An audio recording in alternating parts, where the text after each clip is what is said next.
How's it going, everybody? Bryan Alvarez here on Wrestling Observer Live. We are here every day, Monday through Friday, noon Pacific, 3 Eastern, Sundays, 3 Pacific, 6 Eastern. And yes, Saturdays with the Jim Valley, 10 a.m. Pacific, 1 Eastern. A lot of news to get into here today. The Forbidden Door. It's open for real this time. AEW last night, the big announcement. AEW New Japan pay-per-view, June 26th at the United Center in Chicago. We'll tell you all about that here today, and all of the news coming out of AEW Dynamite. No spoilers for the Rampage show on Friday, but it's a big edition of Rampage, and we will have Fauntleroy going down the lineup for the show, non-spoiler lineup, later on here in this program, and I'm going to get him on the air. It's coming. We'll see if I can do it today. Want to wish a big congratulations to Killer Cross and Scarlet Bordeaux. Now Scarlet Cross, or perhaps Killer Bordeaux. They're married. A couple announced on Wednesday they had eloped in Alaska recently. I wrote here that we flew to Alaska, hopped on a helicopter, flew to a glacier for a very private ceremony. Pretty sure there weren't a lot of people there on that glacier. We initially weren't going to share the footage, but after further discussing, would actually like to do so. Thank you so much for all the support we get from you all. Whether you're a fan, friend, or family, you have all participated in bringing joy into our lives. You can check it out on social media. And then, of course, they wrestled for Anchorage, Alaska's Wrestle Pro Alaska on April 9th. So congratulations to them. Got all the other news to get into here today. NXT ratings, Pat McAfee may be getting another gig. AEW video game, your full AEW Dynamite report, and so much more. Back in a moment to kick it off, Wrestling Observer Live. Back in the show, Bryan Alvarez here, Wrestling Observer Live. Mike Sempervive, also of WrestlingObserver.com. Almost didn't make it back here. Damn. Trying to find old Fauntleroy. Oh, yeah? This little shibbity-doo. Slippery little thing, isn't he? He's hiding, but his day's coming. He's going to poke himself out a little bit later? I may have to handcuff him like Wardlow. Handcuff him to this chair. You going to put hands on Fauntleroy? Man. Put hands on him? I just handcuff him. Well, how are you going to, get him down there and get him, He's not big. It's not like I have to physically accost him. All right, let's talk about the news. The Forbidden Door is wide open, it says here at WrestlingObserver.com. A joint AEW New Japan pay-per-view set for Sunday, June 26th at the United Center in Chicago. They sure love that Chicago.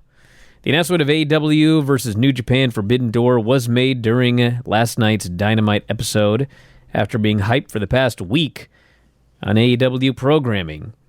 Tony Khan and New Japan President Takami Obari appeared together on Dynamite to announce the pay-per-view, but were interrupted by Adam Cole and Jay White. Cole and White delivered the details of the event, Cole adding he will face Ishii on this week's AEW Rampage. No talent or match announcements have been made for Forbidden Door, but Tony Khan told Sports Illustrated the pay-per-view will feature matches with AEW talent facing off against New Japan talent. Tickets for the show will go on sale Friday, May 6th at 11 a.m. The event will air on traditional pay-per-view and the Bleacher Report app in the United States and on Fight TV for international customers. It will take place during what is typically a lull in New Japan's schedule between Dominion and the G1 tournament. Top talent like Okada, Tanahashi, and Naito will likely be able to work the show. Okada, Tanahashi, and Naito did not work last week's New Japan event in Chicago, although Tanahashi is advertised for dates in Washington, D.C. and Philadelphia next month. Okada is advertised only for Washington. So, where to begin here? When AEW first started, and everybody wanted to see all the New Japan talent in AEW, well, there were a lot of problems stemming from the treatment of many of the AEW stars by New Japan. There's a lot of heat. And Harold May ended up being removed from power. And once that happened, things started to warm up a little between the two sides. And then we started to slowly see one or two guys show up here or there.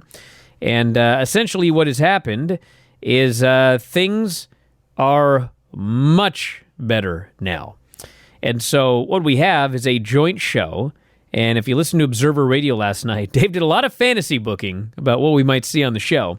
And the reality is you're going to see the top names. But I was talking to somebody there last night, and there's pretty much an acknowledgement that fans are going to be doing a lot of fantasy booking, and they're probably going to have some disappointment because everyone's going to just go all hog wild on every dream match they've ever wanted to see. And you're not going to get all of those, but you're going to get a New Japan AEW show with the top stars. And when all is said and done, you're probably going to be pretty happy with how everything turns out. But you're not going to get absolutely everything that you want every dream match because they can't. There is obviously there's going to be politics at work here because you've got two companies and, New Japan's not going to go in there to lose every match and AEW is not going to go in there to lose every match. And AEW is going to want guys that will be protected and New Japan is going to want guys that are going to be protected. But it will, for all I know, they already have the entire card all worked out between the two sides because I don't know when this deal came about, but, as I've talked about for a while here, this may be that second big announcement that Tony had in his pocket several weeks ago when he announced there was going to be a big announcement and it ended up being the Ring of Honor announcement. But when he announced there would be an announcement, that deal wasn't made, so they had a backup announcement. It may have been this. So it's possible, especially if you look at the booking of New Japan, it's possible they already have a full card, all the winners, and everything. We're not going into this blind and probably having to figure it out here. But I think you're going to see a lot of really fun matches. The crowd seemed jazzed about it last night. I think it's going to be a really, really fun show, and people there are very excited about it because, a lot of the top stars have worked at Japan before. And although things went sour under Harold May, they loved working New Japan. And people are excited to go there. People are excited to come here. And I think it's going to work out great for everybody involved. Yeah, and if you're a wrestling fan, I don't know how you can't be happy about this. And even though things went south under Harold May with the relationship, the reality is COVID sealed that deal no matter who would have been in charge. And we're finally going to get to see guys. We've seen, a couple of guys come over, but to this level on this type of showcase, it's basically unprecedented, the very least since the last ROH show. But this is going to be, that show at Madison Square Garden. I'm not saying on steroids, but it's going to be big, and it's also going to be a lot of moving parts too, because you still have Fukuoka coming up for New Japan at the beginning of May. You have AEW's pay-per-view coming at the end of the month, and then Dominion before anything happens. So you could see titles change, you could see some situations change, and I think we are going to get to see some really good one-on-one matchups, AEW versus New Japan, but I'm also looking forward to some combinations, like seeing Andrade back with Naito, because I could handle Naito in an 8-man tag team match, showing off LIJ against somebody, whoever it would be for AEW, and have a mix of guys from AEW and New Japan. So there's a lot you can do with this show. There's going to be a lot of expectations, and, again, it's just going to be an exciting couple of months here leading into it. I'll go over the full Dynamite recap here in a moment, but a couple of other news notes. The NXT show, 569,000 viewers, down 7%, and a .12 in 18 to 49. Remember when Hunter said that things had stabilized? Well, .12 is not very good. 44th on the cable charts in 18 to 49. 3 NBA playoff games, 2 games on TNT that topped the charts. NXT, AEW, Raw, SmackDown, all of them being brutalized by the NBA. And they're actually up in most demos, but the reason that they were down was they lost their main demo, which is over 50. The olds. Yeah, the old people didn't watch for some reason this week. 18 to 49, and men and women 18 to 49 up 66.7%. Wow. Yeah, but it was still a .10 in the demo, so it's not like it was like a ton of people or anything like that. Everybody that didn't want basketball is tuned in, I guess. Apparently, man. No debuts on that night, as in these other nights? Like, what was that big one on Monday everybody was talking about? The Better Call Saul or whatever it was? Oh, I don't know. I just know it was the NBA. Don't go head-to-head with the NBA. That's my suggestion, all you looking to start a wrestling company. Or run the on, NFL. I don't know what day the NBA does a run. Actually, it's okay to go head up against the NFL. I kind of wish AEW would do that on Thursdays as opposed to, Friday. Because if you're an NFL fan, you would know if you had to drop a day out of the regular season, it would actually be Thursday. So please, please. Pat McAfee in talks with Amazon for a role on Thursday Night Football. New York Post reported McAfee and Amazon have been in discussions about the former NFL punter contributing. They call him a former. What about a WrestleMania superstar? Amazon is now the exclusive home of Thursday Night Football, starting with the 2022 NFL season. Yeah, Amazon. Yep. I am so old. Role that McAfee's in talks for hasn't been disclosed. Well, I can guess. I don't think he's going to be a punter. There have been conversations about potentially airing the Pat McAfee show on Amazon Prime Video, the New York Post wrote. This dude is making cash. Hey, we're open to that as well. If anybody wants, Wrestling Observer Live on Amazon Prime Video, we can talk. Bryan at WrestlingObserver.com. Back in a moment, Observer Live. Back at the show, Bryan Alvarez here, Wrestling Observer Live. Mike Sempervive, also of WrestlingObserver.com. Well, let's talk about this Dynamite show here. I found the show to be dynamite, especially that opening match. CM Punk and Dustin Rhodes had an awesome wrestling match. That's Punk's new gimmick, pro wrestler. Got a bunch of wrestling matches, and there's holds and psychology and selling and nothing like... This is new? It is, actually. I mean, they would never let him do these kind of matches in WWE. Well, just like go in there and do old school psychology-laden matches where he can do whatever you want. He never forgot who he was. Him and Dustin got in there, and they had all these great spots, and Punk working over his leg, and the old school figure four, and then Punk's knee was injured, and then his knee gives out when he tries a GTS, so Dustin tries a sunset flip, and he cradles him and pins him. Loved it. There are a lot of people who talk about Tony Schiavone and the fact that he has gotten such a rebirth in AEW and how happy a lot of people are that a guy who maybe got ragged on way too much back in the day is finally getting his flowers today and gets another shot and is up there where he deserves to be. Dustin Runnels is another one. His entire career that was not spent as gold dust, he never actually got the due that he deserved. He was very good early, and yeah, his father was there. They pushed him early, but there's a reason they called him the Natural. He was in a lot of ways. He was very good. But unfortunately, he never got over that way before he became gold dust. And then after that, a lot of personal problems, a lot of issues. But man, what a revelation, but my God, what a athlete, what a wrestler Dustin Rhodes is, and I'm really happy that AEW's been able to give him the outlet that he really, and so he can get the credit he's deserved all these years. All right, we got to get going here. AEW champion Hangman Page came out afterwards. It is Hangman versus Punk for the title coming up likely at the end of May. Wardlow arrived, and he's going to be wrestling the Butcher, but he has to be handcuffed. Anytime they said he's not in the ring. So apparently they cut all of his clothes off to get him into his gear. We had Bryan Danielson, Jon Moxley, Wheeler Yuta versus Dante Martin, Lee Moriarty, and Brock Anderson. This was your party match for the night. Just a bunch of great violence, and they made the Dante Martin, Lee Moriarty, and Brock Anderson team look good.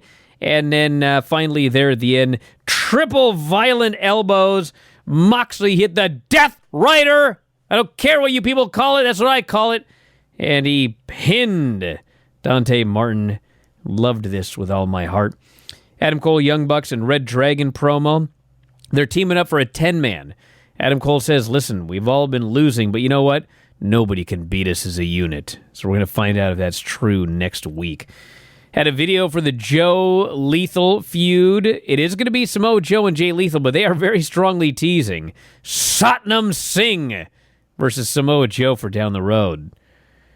We'll see how that one goes. Maybe it'll be good.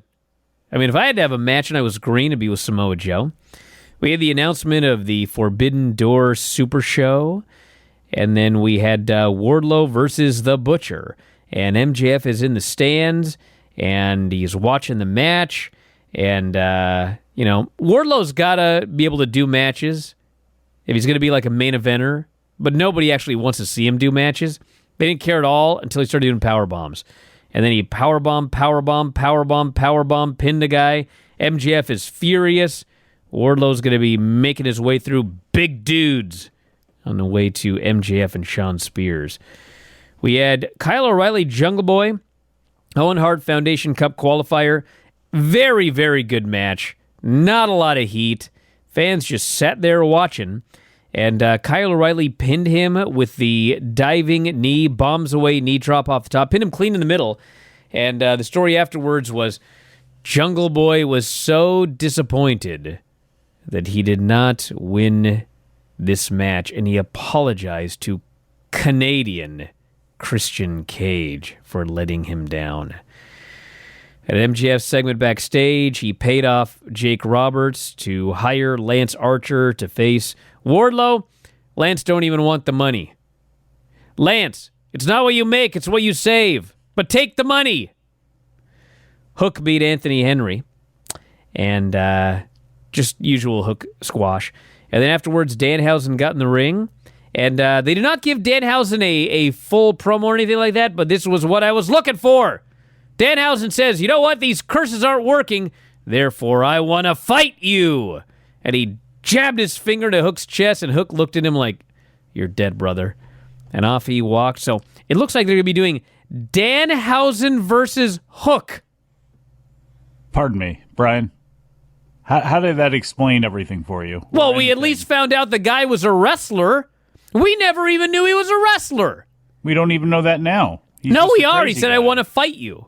Yeah, they're going to have a match. Dude, look at Andrade's boy at the end tearing off his shirt, wrecking shop. You know, these guys get involved. Well, he was also a wrestler. Yeah, he's actually really good, too, but continue. We had Frankie Kazarian's about to call out Sammy Guevara, but Scorpio Sky shows up and basically begs him to let him have the next match against Sammy. If he beats Sammy, he will give Frankie Kazarian the first championship match. So Sammy and Ty come out, and they are heels. They're booed. They kiss. They get booed. Sammy says, look at you all booing me because my girlfriend's hotter than yours. Then Scorpio Sky, Ethan Page, and Dan Lambert. Dynamite Dan Lambert. Baby faces to the... I almost said a bad word. Ethan Page is cutting this fiery babyface promo.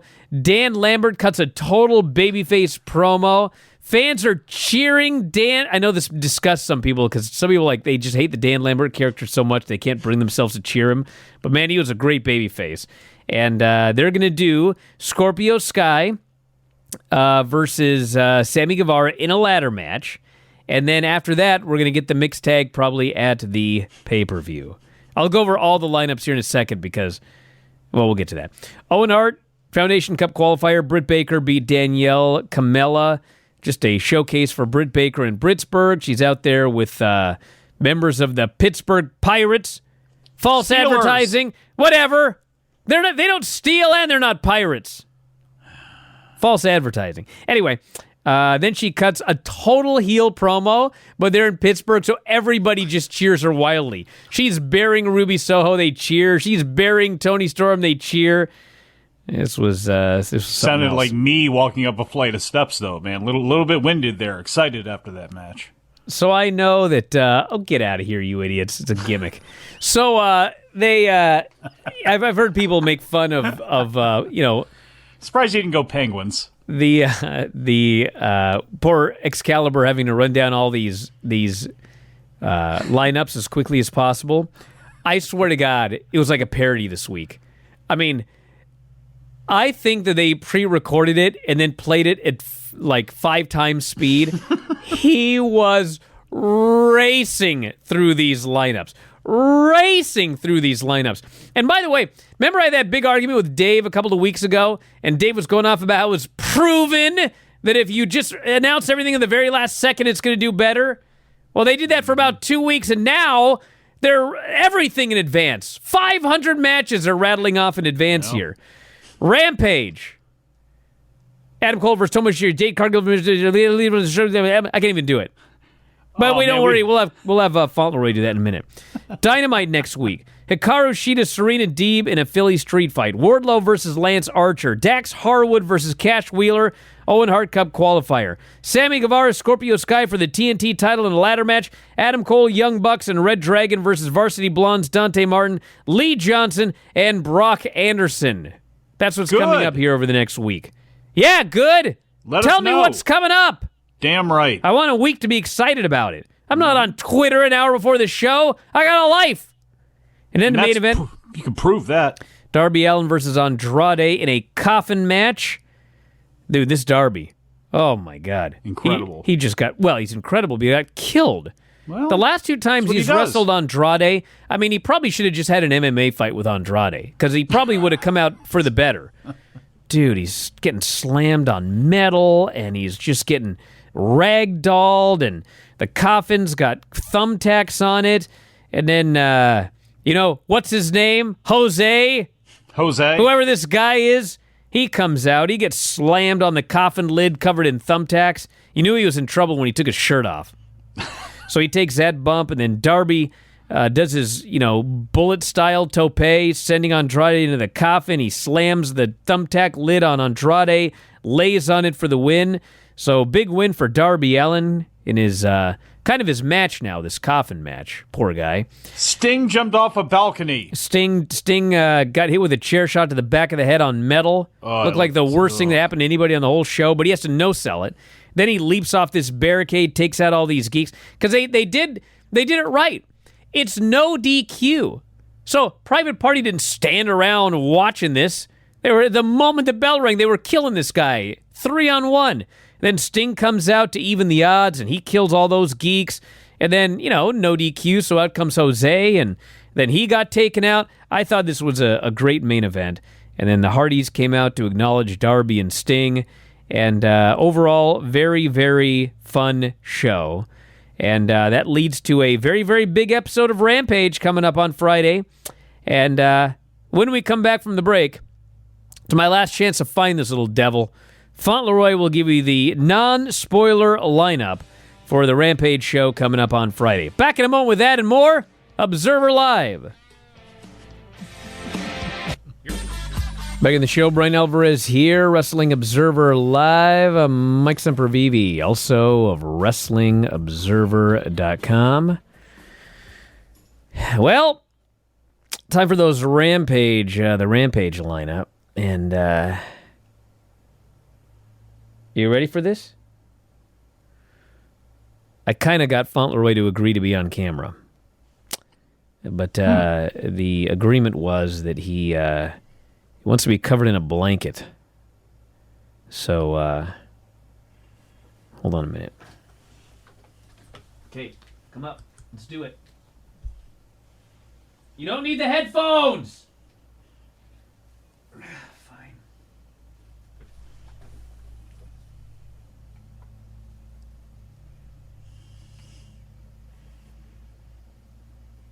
All right, let's do it.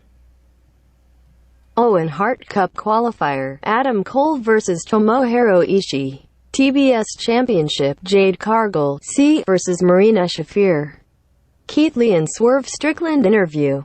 Lance Archer vs. Serpentico. Eddie Kingston versus Daniel Garcia. Women's Owen Hart Cup qualifiers, Jamie Hayter, Toni Storm, and Britt Baker interviewed by Tony Schiavone. Schiavone? What the I almost had a problem there. Get out of here. Man. Little idiot. I'm not letting him do that again. It's all or nothing next time. He actually said Schiavone. Yeah. That's, man. Clearly a Jericho fan. Little moron. All right. Any other thoughts on this Dynamite show before we go to the feedback here, Mike? 425-780-7566 is the phone number if you'd like to give me a text message. Bryan at WrestlingObserver.com, at Bryan Alvarez. Every show should open with CM Punk and close with a Darby Allin match. It would make things fine. Actually, that's not true. You can also rotate in any member of the Blackpool Combat Club into that rotation as well, too. You'll be doing yourself a great service. All right, let's see what we've got in the... by the way, we do this Wrestling Observer radio show, and we review these shows at like 2 in the morning. And then I wake up and I have to look at this stupid thread on our board. And, man, everyone was like losing their mind. Literally, all I asked was, how did he get dressed with his handcuffs on? I wasn't mad about it. I don't care. I merely pointed out that he walked into the building in clothes, they put handcuffs on him, and then he came out later still in handcuffs, but he had his gear on. Do we really need 3 pages of people angry? Oh, they have to explain everything. I don't care, bro. I just asked. Did they take his handcuffs off? Well, did they cut his clothes out? Is he a magician? I don't know. Could they just maybe have taken, them off so he could change inside of his closet? I don't know. I don't care that much. Out? I just asked a question. Well, you shouldn't. I can't even ask a question now. Well, maybe you. How dare you ask a question, If you didn't Bryan? want the answer, then don't ask the question. No, I wanted the answer, but I don't care that much. I wasn't crying about it.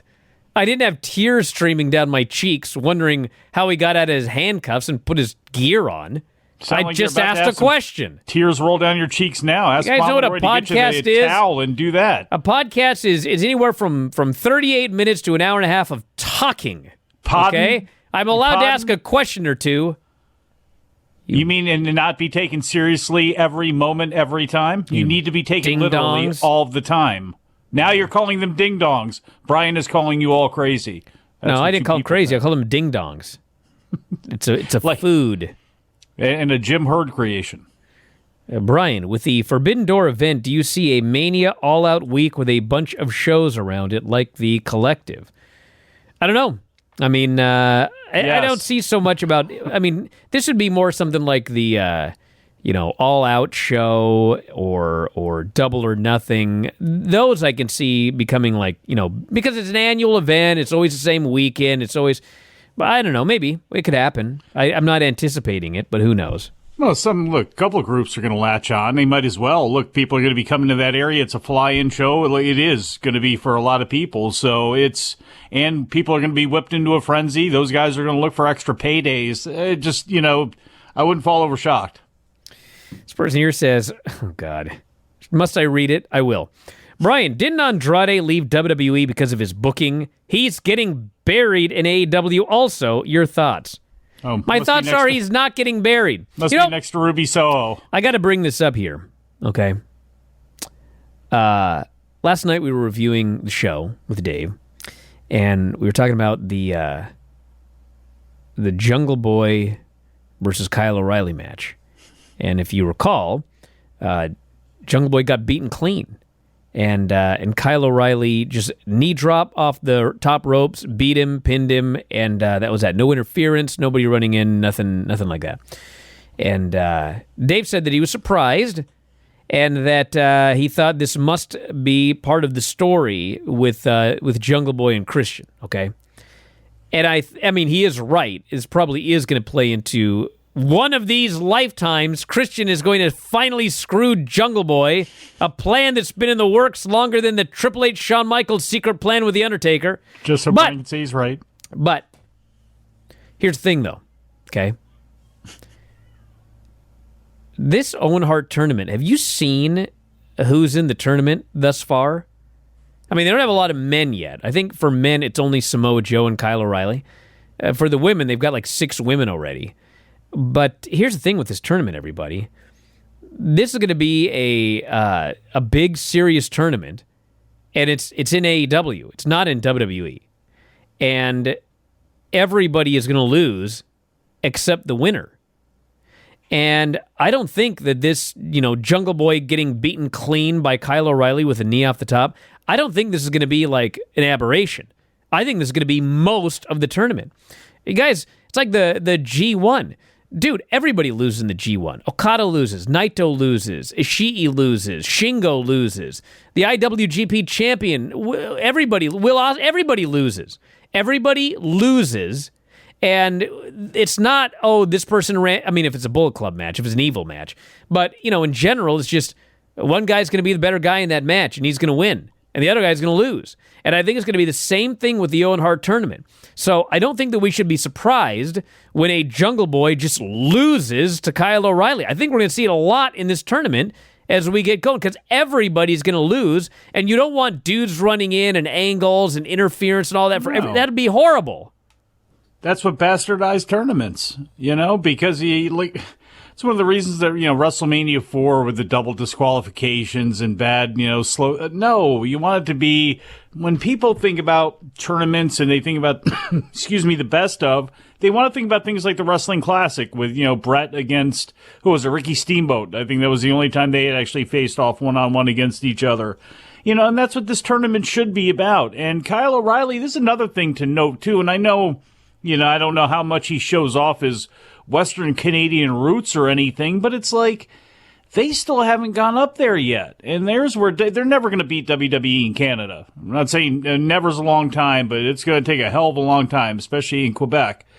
But you got to showcase those guys too. And Owen Hart being Canadian, Kyle O'Reilly being in there makes all the sense in the world. And the fact that he's such a great technical wrestler, that's what I want to see in this tournament. No offenses to the Jungle Boys out there, but I want this to be a top-notch tournament. Dax and Cash is going to be really interesting, too. And Dax, I don't know who's going to win this. Maybe it's Cash, but I tell you, Dax being rewarded for how great he's been, to see him in that mix, boy, that's going to be awesome as well. This person here says, you think New Japan will bring Stardom for the Forbidden Door? It'd be lame if there were no women's matches. Here we go. Well, I don't think that it's out of the possibility. Dude, they're going to do a women's match on the show. Yeah. So if it's New Japan versus AEW, you have two options. You either do AEW versus AEW, or you get some women from Stardom. I don't know. I have no idea. I have no inside information. I have not asked. I don't know. But I think there's going to be AEW versus Stardom on the show. It has to be. And I know everybody's saying, well, Stardom's got a show that night. They do. Doesn't mean everybody's got to be on it. Bring two people over for a tag match. Or three. Don't need everybody there. Yeah, Julia should be over there. Bring Julia and Thekla over or something. I mean, again, I don't... that's story for a different day, but...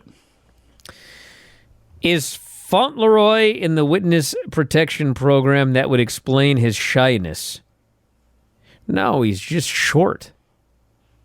Self-conscious about it. There might be some other things as well, but I'd have to ask him. I'm not going to let him talk too much. He doesn't seem to be hitting the gym, Just a little, very slight thing there. I told you he was small. What's the height? Do you know? I mean, not that big. Right. Sting can transfer his essence to anybody. Hey, it's funny. So yesterday, I was doing the Figure 4 Daily show with Lance, and he was talking about how he didn't like the part of the Wardlow MJF segment when they did the count out with MJF, because he goes, Wardlow, he wore disguise, he snuck in, he finally was within reach of MJF, and then he stood there. And so MJF turned around and then fled, and Wardlow never got his hands on him. So he didn't like that aspect of it. And as he was talking about this, I was thinking, I thought, God, remember that one time where there was that fan wearing a Sting mask, and then they took it off, and it was Sting? It flew into my mind. And lo and behold, I'm watching the show last night, and Darby is and you could argue this as well, because this poor Darby's just getting his buttocks handed to him 3-on-1. Yeah. And there's a guy in the crowd, he's going, he's got a Sting mask on, and they brawl right next to the guy, coincidentally, and the guy takes his, and it's Sting! Yeah. It's exactly what I was thinking.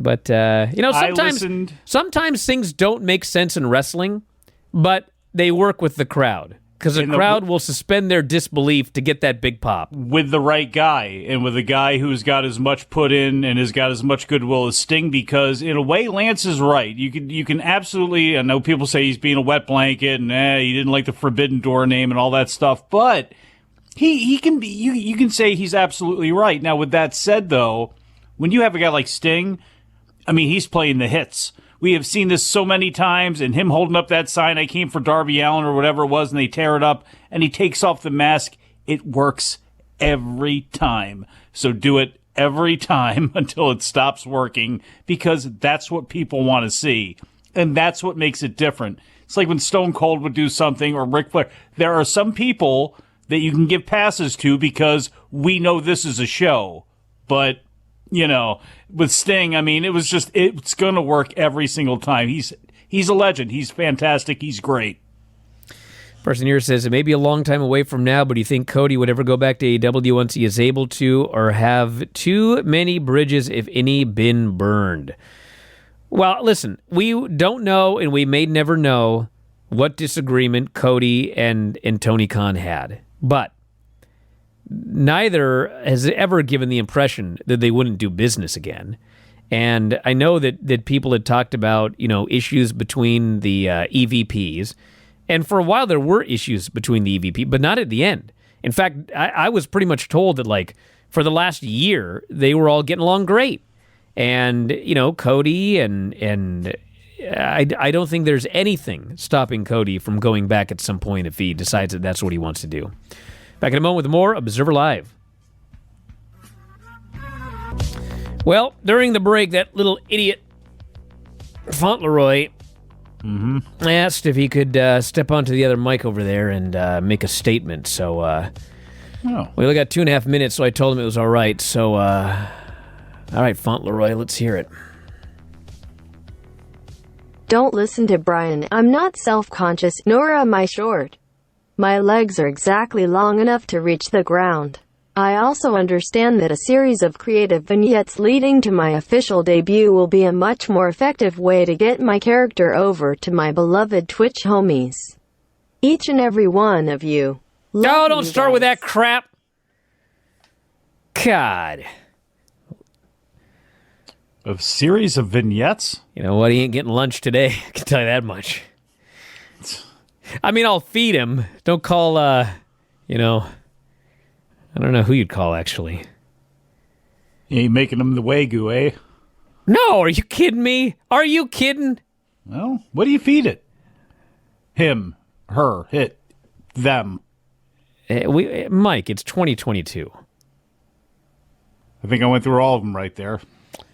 All right. What do you feed Fauntleroy? Let's do one more here. I watched the Nikita Lyons and Natty clip that you said to watch yesterday. It was hilariously bad. Feed Fauntleroy Nikita Lyons.